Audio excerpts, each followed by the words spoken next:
자, 찾을 동안에 그냥 얘기할게요. 네. 쥐가 무엇을 가장 경계해야 될 것인가? 세 가지. 예를 들어서 1번 고양이, 2번 쥐덫, 3번 쥐약. 고양이, 쥐덫, 쥐약. 이 세 가지 중에서 무엇을 조심해야 될 것인가? 가장 조심할 게는 뭐라고 생각하세요? 고양이에요? 쥐덫이에요? 쥐약이에요? 자, 쥐덫 삼으세요. 고양이. 다 조심해야 되는데 가장 조심할 것은 쥐약이죠, 쥐약. 왜 그런가 하면은 고양이는 언제나 고양이 그대로 있어요. 쥐덫은 언제나 쥐덫 그대로 있어요. 외형이 바뀌질 않아요. 근데 쥐약은 항상 외형이 바뀌게 돼 있어요. 아름답게, 달콤하게, 먹음직스럽게, 보암직하게 그렇게 외형이 자꾸 어떻게 위장이 돼 있다는 거예요. 포장이 돼 있다는 거예요. 근데 그것이 너무나 자연스럽게 위장이 돼 있어요. 그러다 보니까 이것이 가장 위험하다라고 하는 것을 분명하게 얘기하고 있습니다. 네, 됐어요.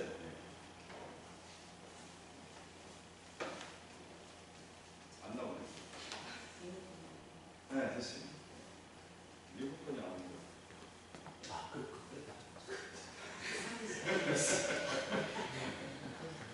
오늘은 졸리지 않을 것 같아요, 그죠? 그래, 누군가 실수하면 재밌잖아.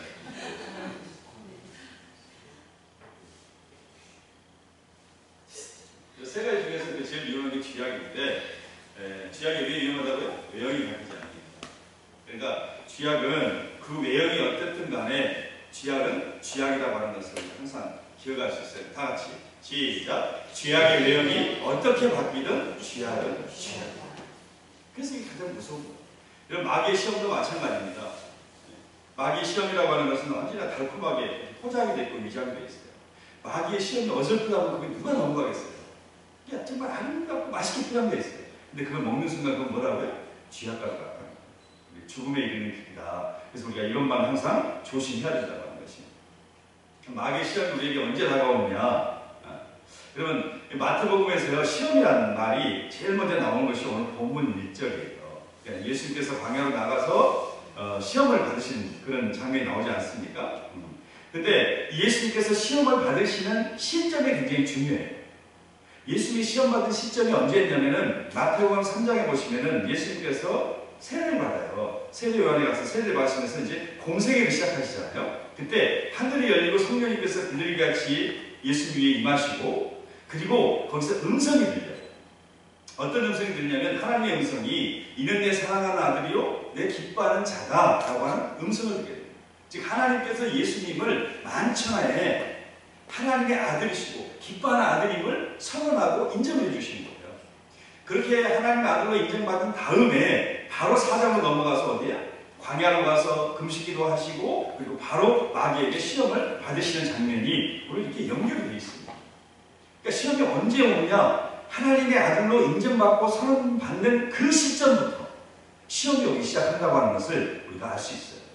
그러니까 우리에게도 시험이 언제 오느냐? 우리가 하나님의 자녀가 되는 그 순간 시험은 우리에게 찾아온다는 거예요. 여러분, 우리가 하나님의 자녀가 아니면 시험이 없어요. 왜냐하면 우리는 마귀 편이니까. 하나님의 자녀가 아니면 마귀 자녀예요. 마귀 종이에요. 같은 편이니까 굳이 유혹하고 시험할 필요가 없어요. 어차피 죽을 인생이니까. 어차피 세상에 매여서 사라질 멸망받을 인생이기 때문에 그 특별히 시험할 필요가 없다는 거예요. 그래서 우리가 하나님의 자녀라고 하는 것은 결국 하나님의 자녀가 됨을 통해서 시험이 시작되니까, 시험을 받는다고 하는 것은 저와 여러분이 하나님의 자녀라고 하는 증거일 수 있다고 하는 사실입니다. 그래서 우리가 하나님의 자녀로 사는 동안에는 끊임없이 시험이 계속된다고 하는 것을 기억하세요. 하나님 앞에 가는 그 순간까지 시험이 계속된다. 마귀가 세 가지를 하지 않는다고 해요. 첫째는 뭘 안 해요? 결코 포기하지 않습니다. 마귀는 포기하지 않아요. 마귀는 쉬지 않고 자지도 않습니다. 셋째, 마귀는 결코 시와 때와 장소와 대상을 가리지 않습니다. 무엇을 위해서? 하나님의 자녀들을 죄로 유혹하기 위해서. 마귀는 오늘도 끊임없이 우리에게 다가오고 있다고 하는 사실입니다. 그래서요, 마귀의 유혹을 우리가 한번 물리쳤다고 해서 안심하면 안 됩니다. 마귀는 끊임없이 찾아옵니다. 오늘 11절 말씀에 이렇게 얘기하고 있죠. 시작. 이에 마귀는 예수를 떠나고 천사들이 나와서 수종되니라. 이 부분을 누가복음에 보면은 얼마 동안 떠났다라고 얘기하고 있어요. 그러니까 마귀가 떠났는데 그냥 떠난 게 아니라 얼마 동안 잠시 동안 떠났다는 거예요. 또 다른 좋은 기회를 노리기 위해서, 다음 기회를 노리기 위해서 마귀가 예수님을 잠깐 떠나 있었다고 우리에게 말씀을 하고 있는 거예요. 그러니까 마귀가 떠났다고 아주 떠난 게 아니에요. 영원히 떠난 게 아니에요. 항상 마귀는 우리 주변에 있으면서 그 기회를 노리고 틈을 타려고 하고 있어요. 그래서 사도 바울이 마귀에게 틈을 주지 말라고 그렇게 에베소서에 말씀하고 있는 거예요. 여러분, 예수님께서 공생에 시작하는 그 순간에 지금 시험하고 있지 않습니까? 공생애를 가는 과정 속에서 끊임없이 바리새인들이, 종교 지도자들이, 수많은 사람들이 그게 예수님을 어떻게 시험하잖아요. 그리고 마지막 예수님이 십자가 지는 그 순간에도 예수님을 향해서 십자가 지지 말라고, 십자가에서 내려오라고 끊임없이 어떻게 유혹하고 시험하고 있어요. 자, 볼까요? 시작. 이르되 성전을 걸고 사흘에 짓는 자여, 내가 만일 하나님의 아들이거든 자기를 구원하고 십자가에서 내려오라 하며, 그와 같이 대제사장들도 서기관들과 장로들과 함께 희롱하여 이르되, 그가 남은 구원하였으되 자기는 구원할 수 없었다. 그가 이스라엘의 왕이로다. 지금 십자가에서 내려올지어다. 그리하면 우리가 믿겠느냐. 마귀가 사람을 천공실에서 예수님을 향해서 십자가에서 내려오는 거예요. 네가 만약 하나님의 아들이면 너 자신을 구원하고 십자가에서 내려오라. 그렇게 계속해서 십자가 지지 못하도록 유혹하고 있는 것을 볼 수가 있습니다. 그래서 우리가 마귀의 유혹을 한번 물리쳤다고 해서 끝난 게 아니라 계속해서 마귀의 유혹은 계속해요. 마귀의 유혹은 한계도 없고 제한이 없어요. 이런 이야기가 있어요. 어떤 그 여성이 이제 백화점에 가서 쇼핑을 하는데 너무나 아름답고 또 멋진 드레스, 근데 굉장히 비싸요. 그 드레스를 보고 그냥 마음이 뺏겨가지고 현혹돼서 그 드레스를 사갖고 그 남편을 보고 어떻게 했어요? 화가 난 거예요. 제가 남편하고 여러분이 부인을 하면 되겠습니다. 같이 연극을 한번 해보는 거예요. 자, 아니 우리 형편에 그렇게 비싼 옷을 사면 어떡하느냐? 그렇게 어려운 건 아닌데요. 잘못하시죠. 자, 다시 아니 시작. 마귀가 나를 유혹해서, 아니 그렇다면 왜 사탄한 얘기로 물러가라고 마귀를 물리치지 않았소? 라고 했더니 그 부인이 겸연쩍게 미소를 지면서 이렇게 대답했어요. 시작. 왜 그렇게 하지 않았겠어요? 사탄아 내게로 물러가라고 소리쳤더니 내 뒤에서 다시 이런 소리가 들리지 않겠어요? 뒤에서 보아도 그 옷은 너무너무 아름답군요. 이해하셨습니까? 사탄은 앞에서 우리에게 유혹해서 안 되면 다시 뭐야? 뒤에서도 우리를 유혹한다. 한계나 제한이 없다는 것입니다. 사람을 가리지 않고 대상을 가리지 아니하고 시간을 가리지 아니하고 환경을 가리지 않습니다. 믿음의 깊이와 아무 상관이 없어요. 믿으면 깊으면 깊을수록 더 큰 유혹이 찾아오겠지. 수준이 다르니까 수준을 맞춰서 유혹한다 이 말이에요. 여러분, 애들을 유혹하는 거하고 그죠? 어른을 유혹하는 건 다르겠죠. 그리고 영차이 같은 게 영인에는 사탕 하나만 줘도 이렇게 탁 따라가지 않습니까? 근데 지금 저에게 유혹하다고 사탄이 와가지고 사탕 줄게 흔들면 제가 따라가겠어요? 그건 있을 수 없는 일이잖아요. 수준이 다르다니까. 그래서 우리가 믿음이 있다, 혹은 나는 교회 다닌 지가 오래되었어, 나는 유혹을 겪어봤어 라고 안심하면 안 된다. 그런 사람일수록 더 집요하고 더 무서운 유혹이 우리에게 찾아온다. 마귀의 유혹은 모든 것을 뚫고 우리에게 다가온다고 하는 것을 여러분 잊지 마시길 간절히 축원합니다. 그래서 항상 조심하고 또 조심해야 됩니다. 오늘 본문에 보시면은 예수님께서 이제 공생애를 시작하시면서 성령님께 이끌려서 성령님의 인도함을 받아서 광야로 가셔서 금식하며 기도하셨어요. 근데 여러분, 그 금식을 40일 동안 금식하셨기 때문에 얼마나 힘드셨겠어요. 근데 그것도 우리처럼 편안하게 교회에서 기도원에서 금식한 게 아니라 광야, 뜨거운 광야에서 금식하셨어요. 얼마나 지쳤겠습니까? 그때 마귀가 찾아와서 유혹하는데요. 자, 1절, 2절 시작. 그때 예수께서 성령이 이끌려 마귀에게 시험을 받으러 광야로 가사 40일을 밤낮으로 금식하는 후에 죽이십니다. 여기 보면 그때라고 얘기하잖아요. 그때는 언제예요? 공생애를 시작하는 그 시점, 구원의 대역사를 시작하는 그 시점, 십자가를 지시기 위해서 한 걸음을 내딛는 그 시점이라는 얘기죠. 우리가 하나님의 자녀가 되어서 하나님의 자녀답게 한번 살아보려고 결심하고 그렇게 문을 나가는 그 순간, 그때부터 마귀의 시험은, 유혹은 시작된다고 하는 것을 우리에게 알려주고 있습니다. 근데 이 예수님께서 공생애를 시작하시면서 바로 40일 동안 뭐야? 금식하며 광야로 나가서 기도하셨어요. 왜 그걸 금식하며 기도했습니까? 하나님의 뜻을 알고, 하나님의 뜻을 이루시기 위해서, 십자가 지는 삶을 사시기 위해서, 하나님이 보내신 그 위대한 사명을 감당하기 위해서 예수님께서 광야에 나와서 40일 기도하십니다. 또 다른 한 관점으로 보면 마귀의 시험을 이기기 위해서라고 볼 수 있겠죠. 그렇게 예수님께서 40일을 간절히 기도하고 죽이신 다음에 마귀가 나타나서 시험합니다. 시작. 시험하는 자가 예수께 나와서 이르되 내가 만약 하나님의 아들이거든 명하여 이 돌들로 떡덩이가 되게 하라. 이런 마귀 시험의 핵심이 뭐냐면은 내가 만일 하나님의 아들이거든. 이 말이 마귀 시험의 핵심이에요. 이것은 무슨 얘기냐면 네가 하나님의 아들됨을 증명하라는 거예요. 이 세상에 증명하라는 거예요. 그럼 마귀가 예수님이 하나님의 아들이신 걸 부인하지 않아요. 예수님이 하나님의 아들이신 것을 인정합니다. 우리가 앞서 봤지만 하나님께서 세례를 받고 나오실 때 예수님을 향해서 이는 내 사랑하는 아들이요 내 기뻐하는 자로 이미 인정을 했잖아요. 만천에 공포를 했어요. 그러니까 마귀도 그것을 부인하지 않아요. 인정해요. 여러분 성경을 참 보다 보면 참 그 재밌는 광경들이 많이 나오는데요. 마가복음에 보시면은 예수님이 하나님의 아들이신 것을 제일 먼저 고백한 게 누굴까요?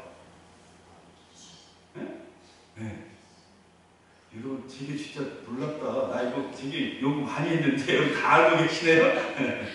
네. 예수님이 하나님의 아들이신 걸 제일 먼저 고백한 사람은 베드로죠. 마가복음 8장에 나와요. 근데 그 전까지는 전부 누가 고백합니까? 더러운 마귀들, 귀신들이 고백하는 걸 볼 수 있어요. 시간 없으니까 제가 다 찾아왔어요. 자, 시작. 나사렛 예수여 당신과 우리들이 무슨 상관이 있습니까? 우리를 없애려고 오셨습니까? 난 당신이 누군지 압니다. 바로 하나님께서 보내신 거룩한 분입니다.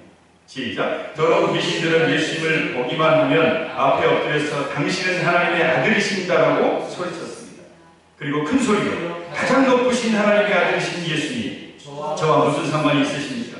제발 저를 괴롭히지 마십시오라고 외쳤습니다. 여러분이 귀신들의 고백을 보시면은 점점 발전하고 있잖아요. 당신은 하나님께서 보내신 거룩한 분입니다. 그러다 당신은 하나님의 아들이십니다. 그리고는 가장 높으신 하나님의 아들이신 예수님 하고 발전하고 있어요. 그러니까 예수님이 하나님의 아들을 인정하고 있어요.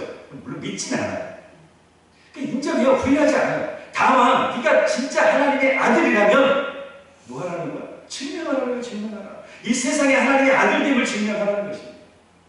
문제는 하나님의 방법이 아닌 세상의 방법으로, 인간의 방법으로, 즉 마귀의 방법으로 그를 증명하라고 얘기하는 거예요. 하나님의 아들됨을 증명할 수 있는 하나님의 방법은 뭘까요? 기적을 통해서, 말씀을 통해서, 가르침을 통해서. 물론 그것도 증명할 수 있는 하나의 길들이지만 가장 중요한 하나님의 아들됨을 증명하는 길이 뭐겠습니까? 바로 십자가입니다.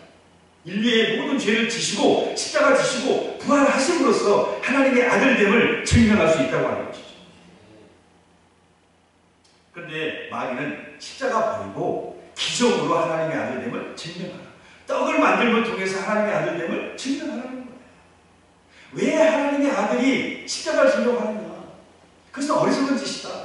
십자가를 내려놓고 십자가를 포기하고 세상이 원하는 걸 주라는 거예요. 세상이 원하는 떡을 주라. 세상이 원하는 구원을 주라. 세상이 원하는 이 땅에서 잘 먹고 잘 사는 그런 구원을 주라는 거예요. 현실적인 필요를 채워줄 수 있는 그런 아들이 되라. 하나님이 원하시는 하나님의 아들이 아니고 세상이 원하는 하나님의 아들이 되라고 얘기하는 거예요.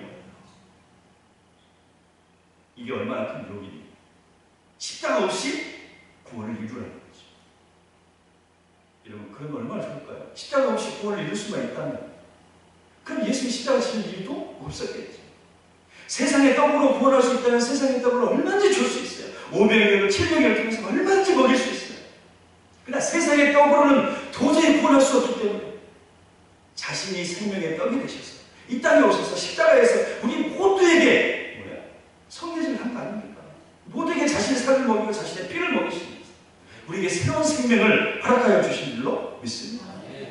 그래서 마귀의 유혹의 첫 번째 유혹의 핵심은 떡으로만 이렇게 줄일 수가 있어요. 돈으로만. 그러니까 마귀는요, 떡으로만 인간이 살 수 있다. 돈이면 모든 것을 할 수 있다. 돈이 전부다. 돈이 모든 것이다. 돈이 행복이다. 그리고 종례는 돈이 구원이다라고 얘기합니다.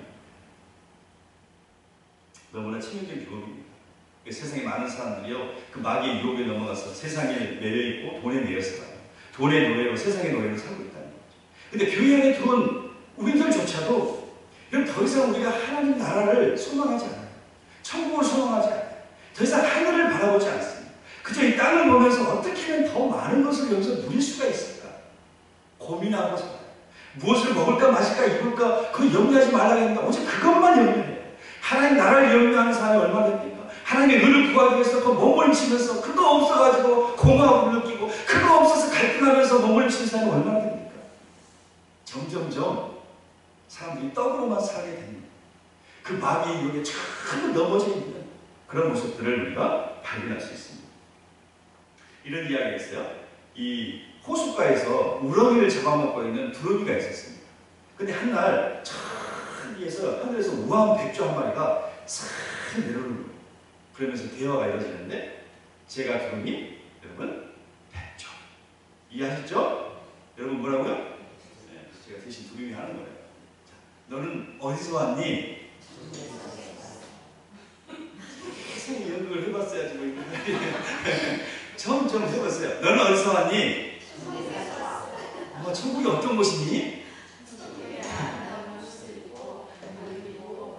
바시아틀 꽃들도 아름답게 피고 그곳에는 우렁이가 있니?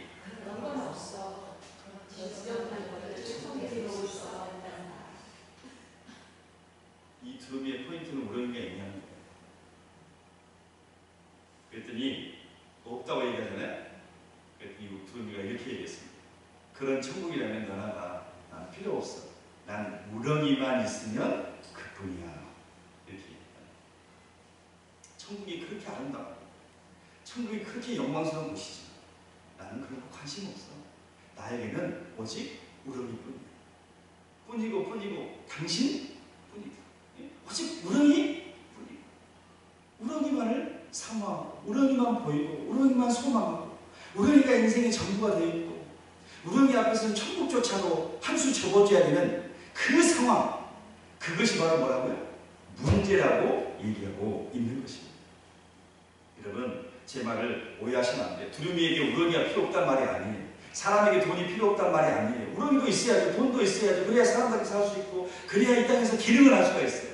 근데 중요한 것은 뭐냐면 우리의 시선 자체가 우리의 가치관이 전부 우렁이에 매여있다는 거예요. 돈에 매여있다는 거예요. 우리의 소망이, 우리의 인생이, 우리의 신앙이 전부 우렁이만 바라보고 있고 거기에 물질만 바라보고 살아가는 그 모습이 바로 문제라고 하는 것을 우리에게 알려주고 있습니다. 여러분은 지금 무엇을 보고 계십니까? 여러분 천국을 보고 사십니까? 아니면 우렁이만 보고 있습니까? 여러분이 만일 천국을 보지 못하고 우렁이만 보고 있다면 우리는 두루미 신자예요. 이제 우리는요 그 우렁이를 보는 시선을 옮겨서 저 하나님 나라를 소망하시길 간절히 축복합니다. 우렁이에 대한 집념을 좀 버리시고 저 영원한 하나님 나라를 향해서 날아오를 수 있는 그런 저와 여러분 되시기를 간절히 축복합니다. 여러분 사람과 물질의 이 관계를요 어떤 분이 아주 명확하게 비유를 해줬는데 뭘로 비유했냐면 배와 물의 관계로 비유했어요. 배와 물. 여러분 배는요 물이 없으면 기능할 수가 없어요. 물이 있어야지 배가 떠다닐 수 있고 자유자재로 움직일 수 있잖아요. 근데 만약에 물이 배 안으로 들어오면 그때부터는 배는 기능을 할 수가 없는 침몰하고 말아요. 자, 물이 배 밖에 있을 때는 5대의 물질을 누릴 수가 있지만 그 물이 배 안으로 들어온 순간 그 배는 움직이지 못하고 거기에서 침몰하고 만다는 거예요. 사람과 물질의 관계도 마찬가지예요. 사람 물질이 없으면 살 수 없어요. 물질이 있어야 행복하죠. 물질이 있어야 또 건강을 유지하고 정말 우리의 기능을 할 수가 있어요. 그래서 물질을 제2의 생명이라고까지 얘기하는 거예요.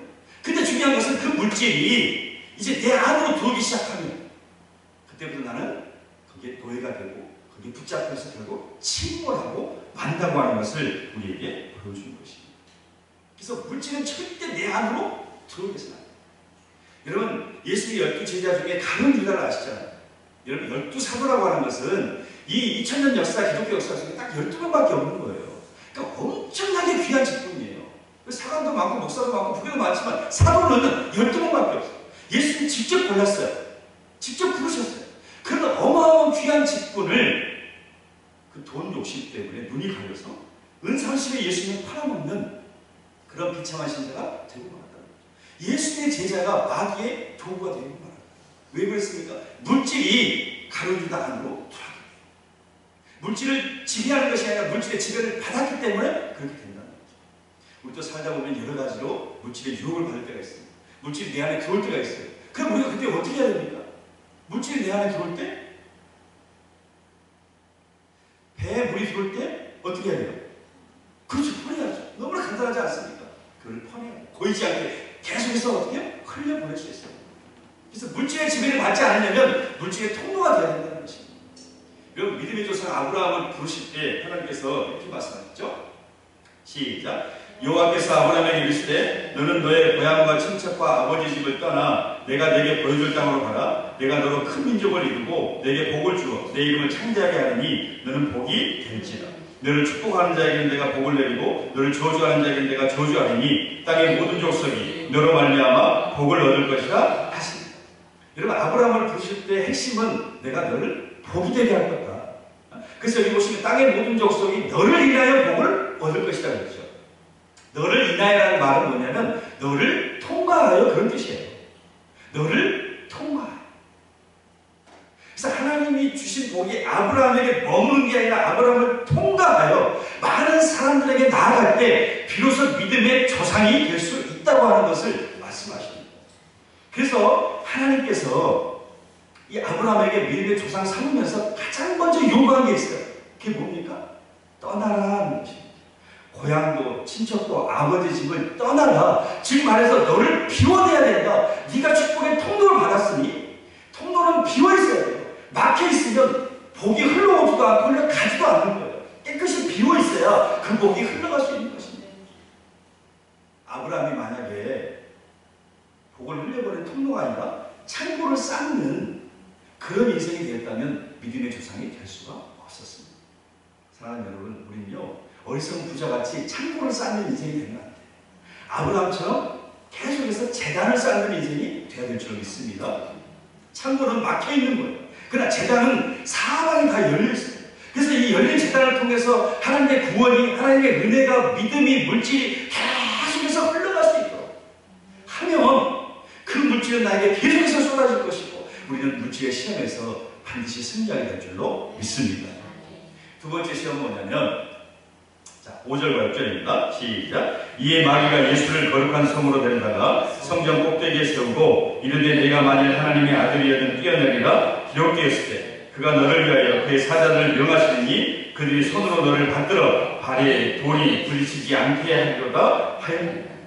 두 번째 시험은 뭡니까? 예수님을 성전 꼭대기에 세우시고 뛰어내리라는 거예요. 네가 만약 하나님의 아들이면 뛰어내리면 천사들이 나타나서 너를 받들어서 안전하게 이 땅에 내려오게 할 것이다라고 하는 유혹입니다.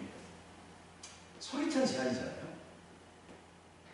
성전은 그 당시에 수많은 유대인들이 모인 곳이에요. 근데 그 꼭대기 위에서 예수님이 탁 뛰어내리는데 갑자기 천사들이 쫙 나타나가지고 받아가지고 쫙 모셔서 내린다고 생각해봤어요. 그러면 수많은 유대인들이 드디어 우리가 기다리던 메시아가 이 땅에 오셨구나.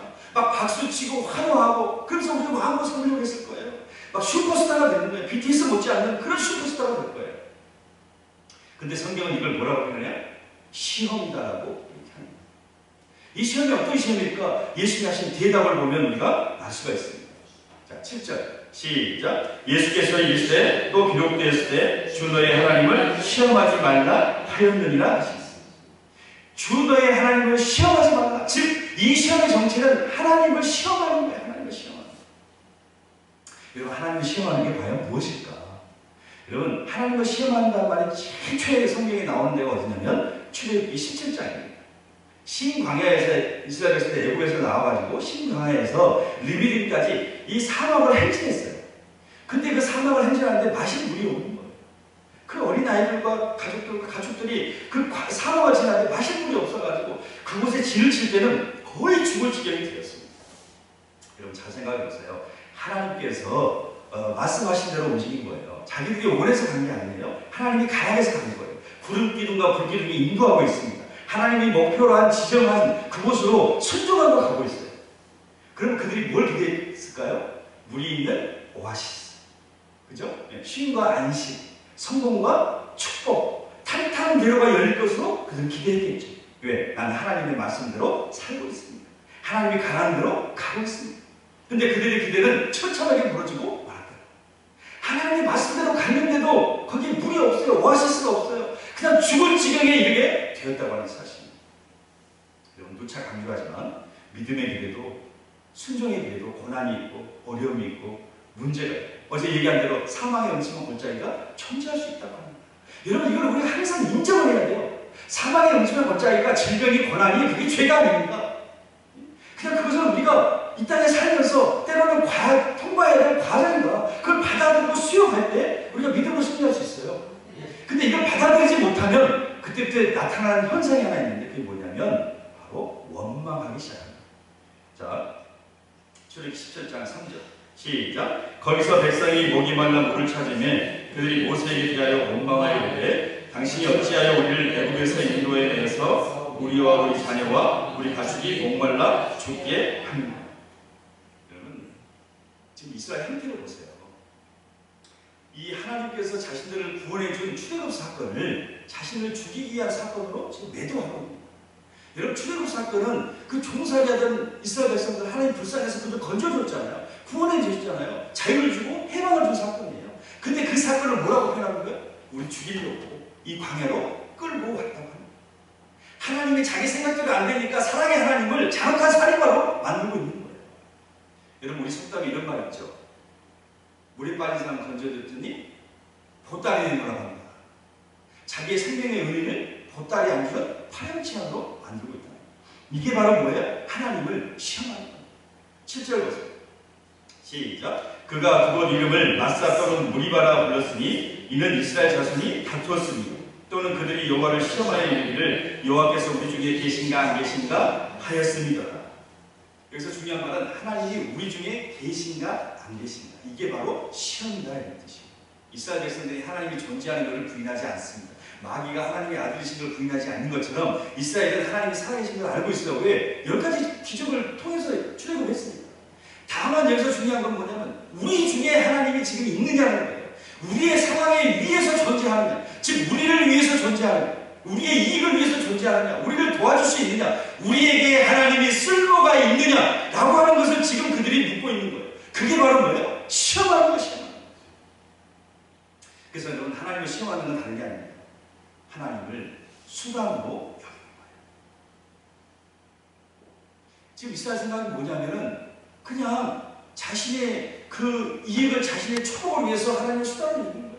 우리를 이 광야에서 그냥 가나안 땅에 인도해주는 수단, 우리에게 축복을 주는 수단, 우리에게 성공을 주는 수단으로 여기는 거예요. 이게 바로 시험을 하는 거예요. 여러분 우리가 이걸 어떻게 할 수 있냐면 곧바로 이어지는 출애굽기 20장에 보시면은 시내산에 가서 모세가 이제 뭘 받아요? 십계명을 받지 않습니까? 근데 십계명 받을 때 밑에서 뭐 하고 있었죠? 금송아지를 만들어놨어요. 그 금송아지 속에 그들의 속마음이 담겨집니다. 그 금송아지가 뭘 의미하냐면 하나님이 되었던 금송아지가 되었던 상관없다는 뜻이에요. 그저 우리를 이 광야에서 가나안에 인도해 주기만 한다.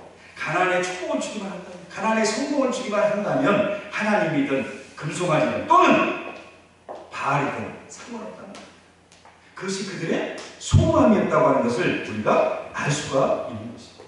이게 하나님을 시험하는 것이 아니고 무엇이겠습니까? 하나님을 하나의 수단으로 여기는 거예요. 자기의 이익을 위한 축복의 수단으로 여기고 있더라는 사실이죠. 여러분 신앙은요, 신앙 그 자체로 끝나야 됩니다. 부모는요, 부모니까 공경하는 것이고 예수님은 예수님이니까 우리가 믿는 거예요. 신앙이 도구화되는 순간 우리는 하나님의 전신갑주가 아니라 악마의 전신갑주를 입게 돼요. 하나님이 우리 인생에서 사라져버리는 거예요. 여러분 신앙은 살아갈 내용이지 도구가 아니라고 하는 것을 반드시 기억하셔야 돼요. 굉장히 중요한 말이에요. 시작. 신앙은 살아갈 내용이지 도구가 아닙니다. 신앙은 끊임없이 우리가 삶에서 살아가야 될 내용이어야 됩니다. 여러분 그 성경에서 예수님 당시에 제일 많이 책망을 받던 사람들이 있어요. 그 사람들이 누구죠? 예, 바리새인들이 바리새인. 근데 바리새인들은 사람들 앞에서는 굉장히 존경받던 사람들이에요. 그들은 금식, 기도, 그죠? 구제, 이 유대인의 3대 경건에 있어서 아주 사람들에게 존경을 받고 있었습니다. 기도도 많이 하고 구제도 많이 하고 금식도 많이 하는 사람들이었어요. 근데 문제는 뭐냐면 그것이 하나님 앞에서 한 것이 아니더라는 거죠. 그래서 여러분들 마태복음 6장에 보시면 계속해서 반복되는 표현들이 나와요. 시간이 없으니까 제가 좀 띄워드릴게요. 자, 6장 6절부터 시작. 사람에게 보이려고 그들 앞에서 너희 일을 행하지 않도록 주의하라. 그렇지 아니하면 하늘에 계신 너희 아버지께 상을 받지 못합니다. 그러므로 구제할 때 외식하는 자가 사람에게서 영광을 받으려고 회당과 거리에서 하는 것 같이 너희 앞에 나팔을 불지 말라. 진실로 너희에게 이르노니 그들은 자기 상을 이미 받았느니라. 또 너희를 기도할 때 외식하는 자와 같이 하지 말라. 그들은 사람에게 보이려고 회당과 큰 거리와 거기에 서서 기도하기를 좋아하느니라. 내가 진실로 너희에게 이르노니 그들은 자기 상을 이미 받았느니라. 금식할 때 너희가 외식하는 자들과 같이 슬픈 기색을 보이지 말라. 그들은 금식하는 것을 사람에게 보이려고 얼굴을 흉하게 하느니라. 내가 진실로 너희에게 이르노니 그들은 자기 상을 이미 받았느니라. 여기 지금 계속해서 반복하는 게 뭡니까? 사람에게 보이려고 사람에게 영광을 받으려고 하는 거예요. 그들은 하나님께 드리려고 하나님 앞에서 하나님께 영광 드리려고 신앙생활하는 게 아니에요. 하나님을 이용해서 신앙을 이용해서 사람에게서 영광을 받고 사람에게서 자랑을 받고 사람에게서 칭찬을 받고 자기가 드러나고 높아지고 자기가 영광을 받기 위해서 신앙을 이용하고 하나님을 이용했다고 하는 것을 알 수가 있어요. 그래서 예수님께서 그들을 향해서 독사의 자식들이라고 얘기합니다. 여러분 신령을 이용하고 하나님을 이용하는 순간 하나님의 자녀가 아니라 독사의 자식이 됩니다. 신앙은 하나님을 수단으로 여기는 것이 아니라 목적으로 삼는 겁니다. 신앙은 하나님을 이용하는 것이 아니라 하나님을 사랑하시는 것이라고 하는 것을 믿으시기 바랍니다. 여러분 신명기의 핵심이 뭡니까? 마음을 다하고 뜻을 다하고 힘을 다하고 목숨을 다하여 내 하나님을 사랑하는 것, 섬기라는 거죠. 이게 여러분 신명기에 찾아보시면 9번이 나와요. 계속해서 마음을 다하고 하나님 사랑하고 섬기하고 계속해서 강조하고 있다고 하는 사실이죠. 여러분 어거스티안 사람이 이렇게 표현했어요. 출애굽 사건의 완성은 십자가 사건입니다. 여러분 십자가 사건이 어떤 사건입니까? 사랑의 사건이잖아요. 사랑에서 우리를 구원해 주신 사건이죠. 그러니까 출애굽 사건도 똑같다는 겁니다. 하나님께서 이 이스라엘 백성들을 건져주신 이유는 뭐 이용하려고 하나님의 종 삼아서 그죠? 네. 그 하나님의 어떤 수단으로 그들을 구원한 게 아니에요. 너무나 사랑하니까 사랑의 목적이 되어서 그들을 온전히 구원해 냈다고 하는 사실. 그래서 우리가 하나님의 이 사랑을 깨닫고 우리가 하나님을 사랑하게 되면요 모든 것이 이해가 되고 해석이 됩니다. 왜 하나님께서 신광야에서 느비디까지 물을 안 주셨는지 이유는 알지 못해요. 근데 하나님을 사랑하는 사람은 절대로 의심하지 않습니다. 하나님께서 다 거기에 뜻이 있어요. 그렇게 나를 사랑하는 하나님이 물을 안 줄 이유가 없잖아. 하나님 반드시 사랑하셔. 그렇기 때문에 이 모든 것은 하나님의 뜻 안에 있는 거야 라고 어떻게 하나님의 그 은혜를 기다리고 하나님의 응답을 기도하며 기다리게 되는 거예요. 절대로 하나님 싫어하지 않습니다. 내가 원하는 대로 되지 않는다고 해서 하나님 향해서 원망하고 불평하고 싫어하지 않다는 얘기죠.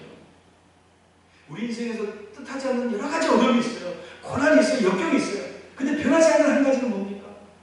바로 하나님이 나를 사랑하신다는 거예요. 그 십자가의 놀라운 사랑은 절대로 변하지 않는다고 하는 거예요. 우리가 이거를 기억하면 어떤 상황 속에서도 우리는 흔들림 없이 그 주님을 시험하지 아니하고 오직 주님을 사랑하고 하나님께 영광 돌리는 귀한 삶을 살게 될 줄로 믿습니다. 그래서 사도 바울이 이렇게 얘기했어요. 하나님을 시험하지 말고 너 자신을 시험하라고. 시작. 너희는 이름 안에 있는가 너희 자신을 시험하고 너희 자신을 확증하라. 예수 그리스도께서 너희 안에 계신 줄을 너희가 스스로 알지 못하느냐? 그렇지 않으면 너희는 버림받은 자다. 너희가 그리스도 안에 있는지 그리스도와 함께 살고 있는지 그것을 너희 자신을 어떻게 시험하고 확증하라는 것입니다. 여러분 어떻게 신앙생활을 하고 있습니까? 어떻게 주님을 섬기고 있나요? 어떻게 주님을 대하고 있습니까? 하나님의 수단이 아닌 목적으로 삼고 계십니까? 하나님을 이용하는 것이 아니라 진정으로 여러분 마음을 다해 하나님을 사랑하십니까? 하나님의 어떤 축복만 바라보고 하나님의 손만 바라보는 것이 아니라 그 하나님의 얼굴을 향해서 여러분 나아가고 계십니까? 내가 원하는 길로 가는 것이 아니라 그게 아무리 좋아도 내가 원하는 길로 가는 것이 아니라 정말로 하나님이 원하시는 그 길로 여러분이 걷고 있습니다. 날마다 우리 자신을 돌아볼 수 있게 간절히 축원합니다. 마지막 세 번째 시간입니다.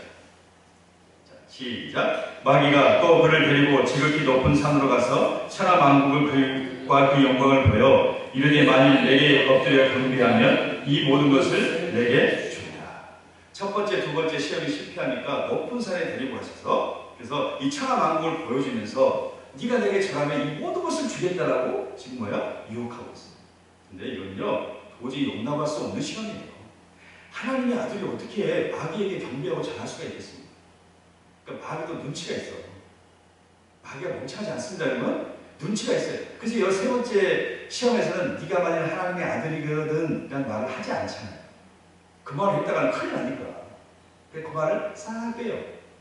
그러면서 네가 나에게 절만 하면 하나님의 아들로서 잘하지 않아도 돼. 근데 네가 나를 경배만 하면 내가 이 모든 걸 다 줄게 라고 지금 유혹하고 있는 것이죠. 여러분 이 시험은 어떤 시험일까요? 거래를 제한하는 거죠. 이 모든 것을 다 줄 테니까 너는 나에게 경배하라. 예배와 경배를 거래의 도구로 삼고 있다는 거죠. 마귀는 끊임없이 우리에게 찾아와서 이렇게 얘기합니다. 내가 축복은 보장한다. 너는 나를 믿고 나를 섬기기만 해. 나를 따라와. 그럼 내가 모든 축복을 너에게 줄게. 그러나 마귀는 절대로 우리에게 좋은 것을 유익한 걸 주지 않습니다.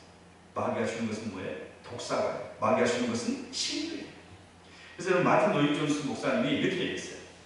시작. 나를 따라와. 너희가 내 말을 듣기만 한다면 멋진 생각을 하게 될 거야. 마귀는 늘 그렇게 말하지만 결코 준 적은 없다. 마귀는 항상 말을 해요. 좋은 거 줄게. 이 모든 걸 다 줄게. 그러나 마귀는 절대로 주지 않는다는 거예요. 왜냐하면 줄 수가 없기 때문인 것입니다. 여러분 예수님께서 이 마귀의 시험을 어떻게 물리치십니까? 10절에 보십시오. 시작. 이에 예수께서 말씀하시되 사탄아 물러가라. 기록되었을 때 주 너의 하나님께 경배하고 다만 그를 섬기라 하였느니라. 아주 단호하게 명령하신 걸 볼 수 있어요. 사탄아 물러가라. 다 같이 시작. 사탄아 물러가라. 하나님께 경배하고 하나님만 섬기라.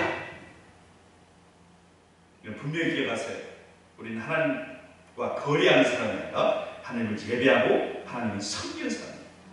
이걸 기억하셔야 돼요. 다 같이 시작. 우리는 하나님과 거래하는 사람이 아니라 하나님만을 예배하고 섬기는 사람입니다. 성경에 보시면은 하나님과 우리의 관계를 부부의 관계를 보세요. 부부의 관계. 이 부부의 관계가 하나님과 우리의 그 친밀함을 아주 잘 표현해주고 있는 그런 말씀입니다. 이사야 54장 5절에 이렇게 표현합니다. 시작. 이는 너를 지으신 이가 내 남편이시다. 그의 이름은 만군의 여호와이시며 내 구속자는 이스라엘의 거룩한 이시라. 그는 온 땅의 하나님이라 일컬음을 받으실 것이다. 여기 하나님이 내 남편이다 라고 얘기합니다. 또 이 말씀 오늘 가져가지고 또 하나님 앞에 여보 뭐 그런다 그러면 큰일 납니다. 이거는 비유적 표현이에요. 하나님과 우리의 사이가 무슨 사이? 부부의 관계. 왜 그러면 부부관계를 표현하느냐? 이게 제일 중요해요. 그건 뭐냐면 독점적 사랑의 관계를 표현하기 위해서. 뭐라고요? 독점적 사랑.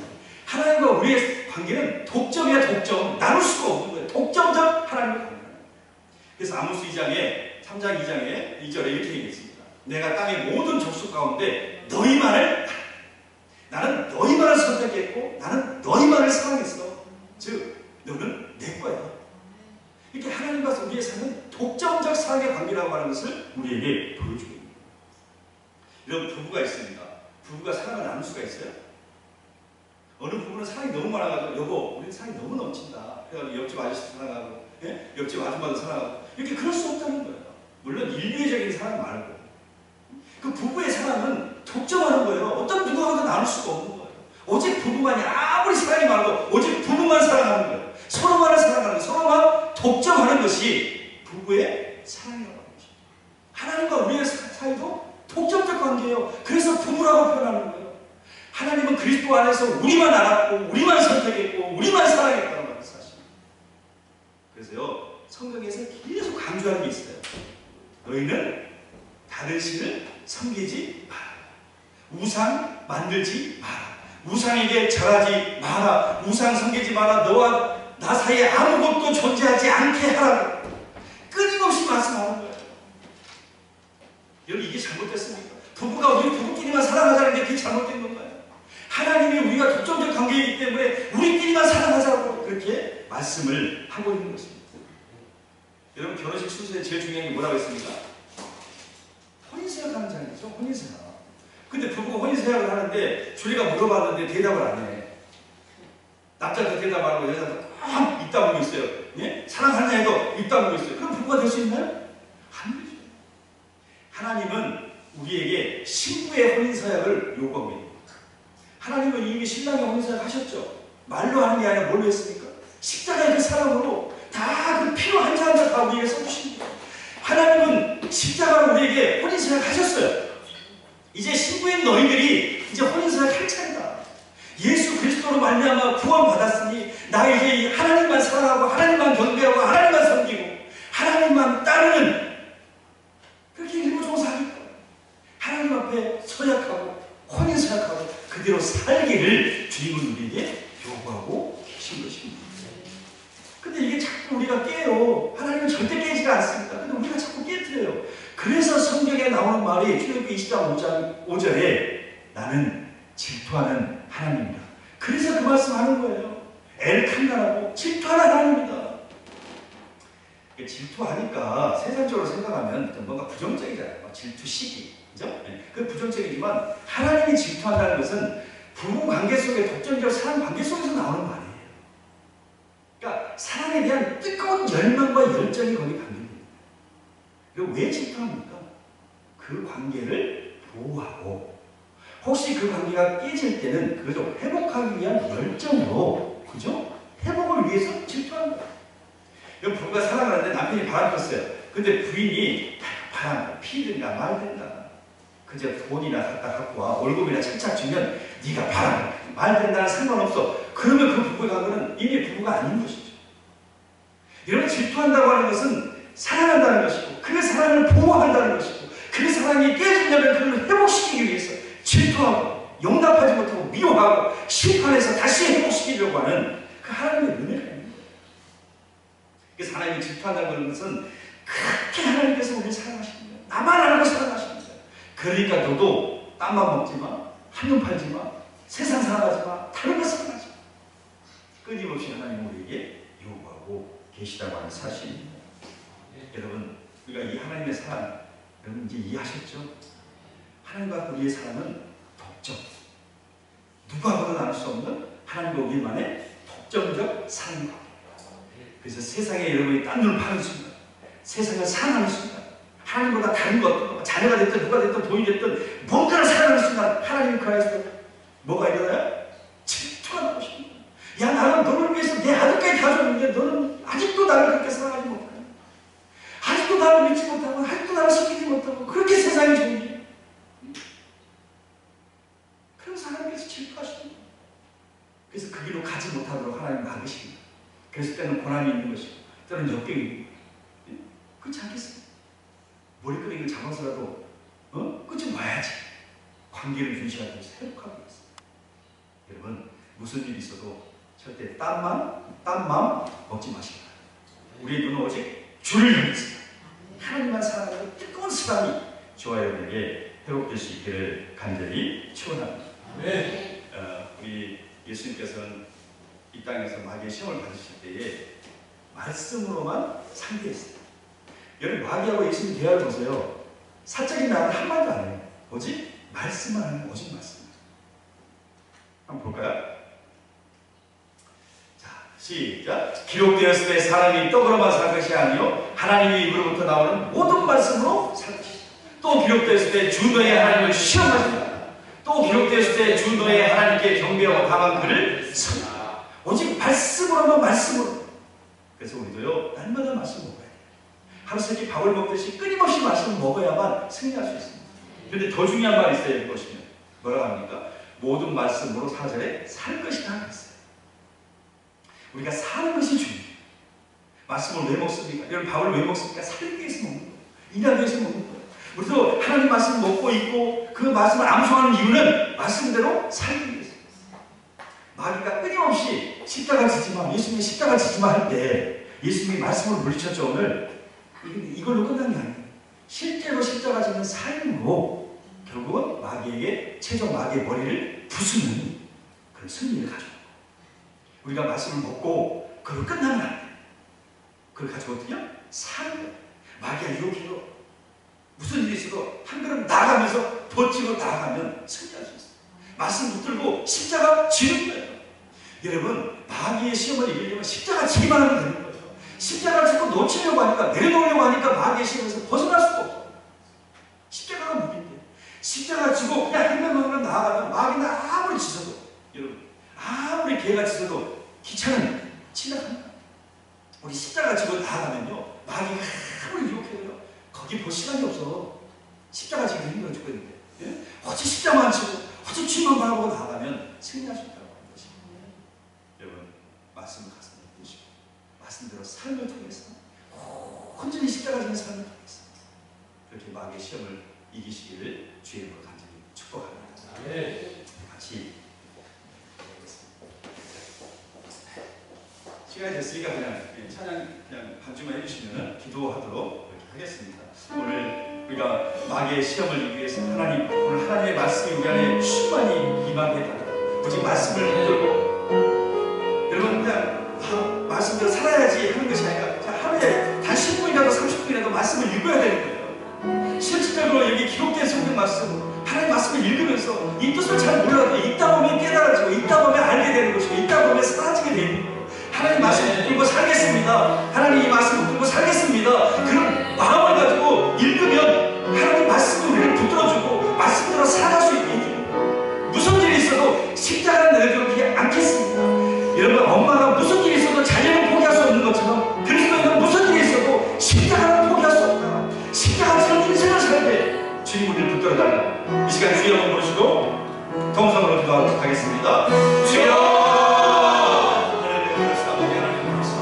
아버지의 신앙의 섭섭을 주시옵소서. 아버지 그분이 신비로 아버지 여러분이 시험을 높이 이기시겠습니다. 아버지 말씀을 들을 때 아버지 말씀을 먹을 때 아버지 말씀을 양식을 낼 때 아버지 말씀으로 우리가 정말 온전히 신뢰하는 여기서 아버지 말씀 붙들고 아버지 말씀을 삶을 살아갈 수 있도록 하나님 도와여 주시옵소서. 아버지 하나님 그 말씀이 우리의 삶이 되게 하여 주옵소서. 말씀을 아버지 우리의 살아갈 내용이 되게 하여 주옵소서. 말씀을 붙들고 살았던 그 삶의 현장들이 우리에게 나타나게 하여 주옵소서. 아버지 말씀의 내임이 필요합니다. 믿음의 내임이 필요합니다. 믿음의 현장이 필요합니다. 말씀을 통해서 아버지 십자가 붙들고 끊임없이 살아가고 아버지 승리하는 우리의 삶이 되어서 하나님 우리를 이끌어 주시옵소서. 성령께서 이끌어 주시는 것은 우리도 성령이 있기를 바라기 원합니다. 아버지 끊임없이 돌방에서 기뻐하기를 원합니다. 끊임없이 말씀을 먹기를 원합니다. 하면 아버지의 현장에는 하는 말씀을 읽으면서 아버지 이 말씀을 자기를 원해요 하나님. 이 말씀을 들고 자기를 원합니다. 아버지 간절히 갈망하면서 소망하면서 아버지 끊임없이 말씀 못 걸고 아버지 나아가시고 아버지 무슨 일이 있어도 십자가를 들지 않는 말씀 오직 십자가 지는 인생이 아버지 비워줄 수 있는 하나님 저희들을 불러주고 아버지 안에 십자가 없이 십자가 내려놓고 아버지 우리 절대로 십자가 살았습니다. 오직 십자가 지고 말씀 오직 십자가 지고 말씀 붙들고 십자가 지고 끊임없이 아버지 그 걸음걸음 주님 가신 거기 아버지 안에 그 길을 걸어갈 수 있도록 주님 인도하여 주옵소서. 아버지께 집중하며 아버지 주님께 집중하여 나갈 수 있는 복된 성도이 되도록 하나님 함께하여 주시옵소서.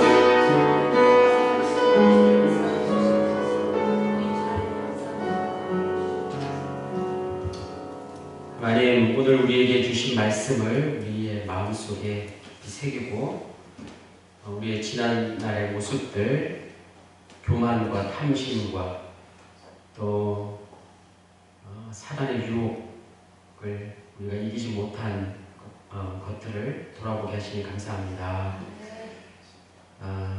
우리를 날마다 유혹하는 교만과 탐심의 죄악에서 우리를 건져주십시오. 우리의 하나님, 나를 언제나 사랑하시는 하나님, 우리와 늘 함께 하시는 성령님의 도우심으로 죽을 수밖에 없는 나를, 이 주인을 사망에서 생명으로 인도하셨는데 내가 어찌 그 은혜를 잊을 수 있겠습니까? 하나님, 오늘 우리에게 주신 말씀 이것만은 조심하자. 하나님, 사단의 유혹을 하나님의 말씀으로 물리칠 수 있게 하시고 하나님 한 분만으로 나는 충분합니다. 그 고백이 우리의 앞으로 나아갈 분명한 인생의 목표가 되게 하셔서 생명 주신 주님만을 찬양하며 살기 원하오니 하나님 이 시간 함께 예배하는 우리 모두에게 성령님의 은혜를 충만하게 내려주시사 이제 우리의 삶을 통해서 하나님의 뜻대로 살아갈 수 있도록 인도하여 주십시오. 예수 그리스도의 이름으로 기도하였습니다.